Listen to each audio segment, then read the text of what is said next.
रात के 2 बज चुके थे। दिल्ली की एक बड़ी कोठी की बालकोनी में एक नौजवान अकेला बैठा था। सामने टेबल पर रखा था एक पुराना फोटो फ्रेम जिसमें उसके पिता मुस्कुरा रहे थे। पिता रामविलास पासवान अब पिता नहीं रहे।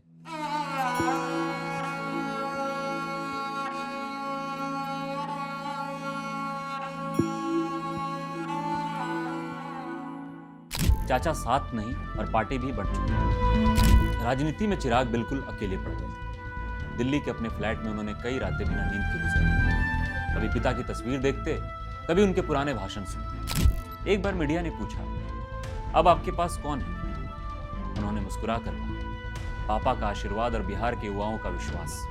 वो नौजवान जो कभी अपने पिता की परछाई समझा गया तो कभी सिर्फ उनके नाम की छाया, आज वही सोच रहा था, क्या मैं अपने पिता की विरासत को निभा पाऊंगा या सिर्फ उनका नाम बनकर रह जाऊंगा? इसका जवाब भी 2024 में मिल गया। पार्टी ने 5 सीट पर चुनाव लड़ा और 5 के 5 जीत गई। लोगों ने रामविलास पासवान अमर रहे के नारे लगाए।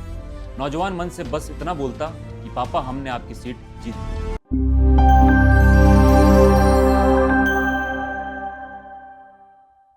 नमस्कार दोस्तों, मैं हूं इंद्र मोहन और आज हम आपको सुनाने जा रहे हैं एक ऐसी कहानी जिसमें है राजनीति, परिवार, संघर्ष और आत्मसम्मान का टकराव। कहानी चिराग पासवान की, बिहार की राजनीति के उस युवा चेहरे की जो कभी बॉलीवुड में नाकाम हुआ और आज दिल्ली के पावर कॉरिडोर में नई कहानी लिख रहा है। 31 अक्टूबर 1982, पटना। पासवान परिवार में खुशी का माहौल था।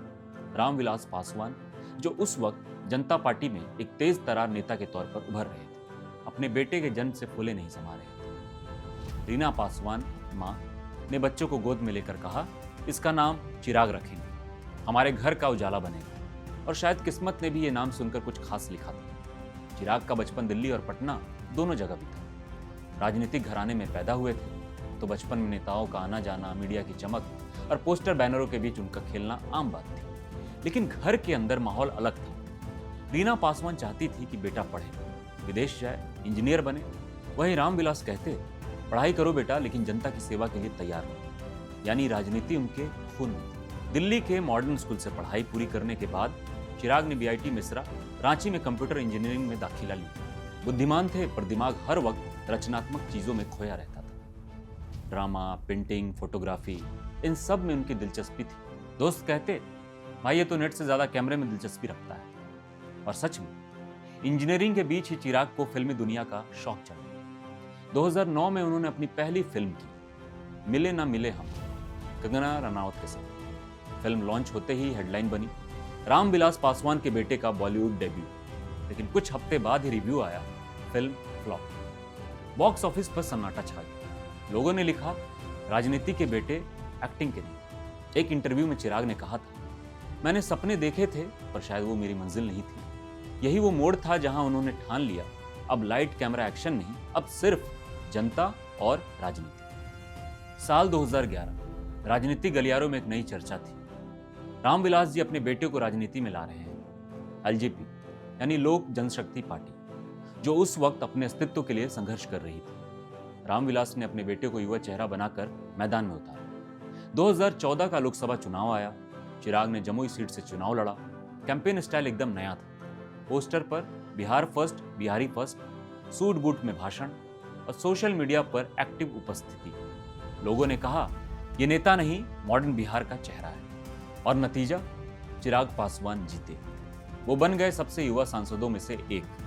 लोगों को लगा पासवान साहब का वारिस तैयार है। चिराग के जीवन में पिता ही सब कुछ थे। रामविलास पासवान जो हर वक्त राजनीति के बीच रहते थे पर बेटे के लिए वक्त जरूर निकालते थे। एक बार चिराग ने कहा था, मेरे पापा मेरे हीरो हैं, मैं उनके जैसा नेता बनना चाहता हूं। दोनों के बीच एक गहरा रिश्ता था, राजनीति से लेकर निजी जीवन तक। रामविलास ने कई बार कहा, चिराग मेरा उत्तराधिकारी नहीं, मेरा सपना है, और शायद किस्मत को कुछ और मंजूर है।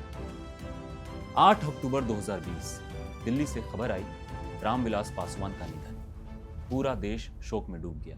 बिहार के एक युग का अंत हो गया और चिराग अचानक अकेले पड़ गए। पार्टी की कमान उनके हाथों में आई, पर यह विरासत आसान नहीं थी। कुछ नेताओं को लगता था कि चिराग बहुत सॉफ्ट हैं, बहुत युवा हैं, राजनीति के लिए है। चाचा पशुपति कुमार पारस और कई वरिष्ठ नेता पार्टी को बांटने के मूड में थे। 2021 में एलजेपी दो हिस्सों में बंट गई, एक तरफ चिराग पासवान और दूसरी तरफ पारस को एलजेपी। मीडिया ने इससे कहा पासवान परिवार में बगावत, और चिराग बोले मैंने पापा की पार्टी को संभालने की कोशिश की, लेकिन कुछ लोग सत्ता के लिए झुक गए। उनकी आंखों में आंसू थे पर आवाज में दृढ़ता।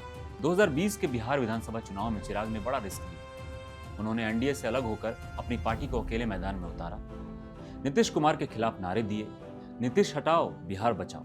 वो खुलेआम कहने लगे मैं मोदी जी का भक्त हूं पर नीतीश जी का विरोधी। बीजेपी और जेडीयू दोनों असमंजस में पड़ गए पर चिराग ने हार नहीं मानी। उन्होंने कहा अगर मुझे एक भी सीट मिले फिर भी मैं बिहार में बदलाव की आवाज बनूंगा। नतीजे आए सिर्फ एक सीट में, लेकिन मीडिया में उन्हें मिला एक नया टैग, बिहार का पप्पू नहीं फाइटर है। 2023 के अंत तक राजनीतिक माहौल बदलने लगा। बीजेपी को बिहार में एक इंटरेस्टिंग दलित चेहरे की जरूरत थी और चिराग सही समय पर तैयार थे। एनडीए ने उन्हें दोबारा अपने साथ लिया।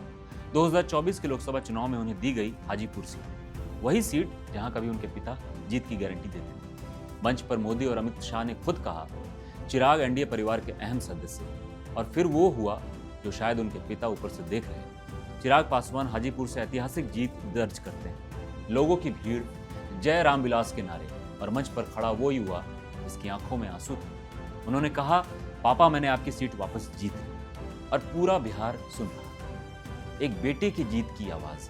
अब के चिराग पहले जैसे नहीं है।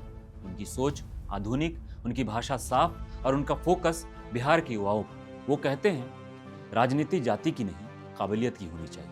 वो टेक्नोलॉजी, स्टार्टअप्स, स्किल इंडिया की बातें करते हैं। उनकी भाषाओं में अब ड्रामा नहीं डिटेल है, और यही उन्हें बाकी नेताओं से अलग करता है। राजनीतिक विश्लेषक कहते हैं अगर चिराग ने सही रणनीति बनाई तो 2030 तक वो बिहार की राजनीति का केंद्र बन सकता है। कुछ आलोचक कहते हैं चिराग भाजपा की कठपुतली है, कुछ कहते हैं उनमें राजनीतिक गहराइयों की कमी है, लेकिन चिराग का जवाब सीधा होता है मैं किसी का एजेंट नहीं, बिहार का बेटा।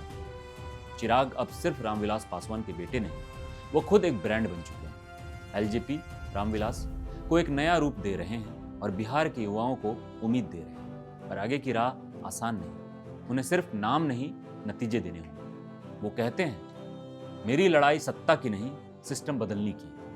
क्या चिराग पासवान वाकई बिहार का चेहरा बनेंगे या फिर राजनीति के तूफान में गुम हो जाएंगे? ये तो वक्त बताएगा, पर आज इतना तय है कि चिराग की लौ जल चुकी है। कभी वो कैमरे के सामने डायलॉग बोलते थे, आज वो संसद के भीतर बोल रहे हैं। कभी उन्होंने एक फिल्म से हार मानी थी, आज एक राजनीति में खुद को साबित किया। चिराग पासवान की कहानी सिर्फ एक राजनेता की नहीं, एक बेटे की कहानी है जो अपने पिता की विरासत को जिंदा रखे हुए है। खैर, आज के इस एपिसोड में इतना ही।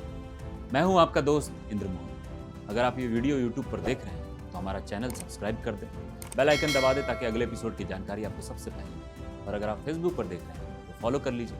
मिलता हूं अगले एपिसोड में, तब तक के लिए अलविदा दोस्तों।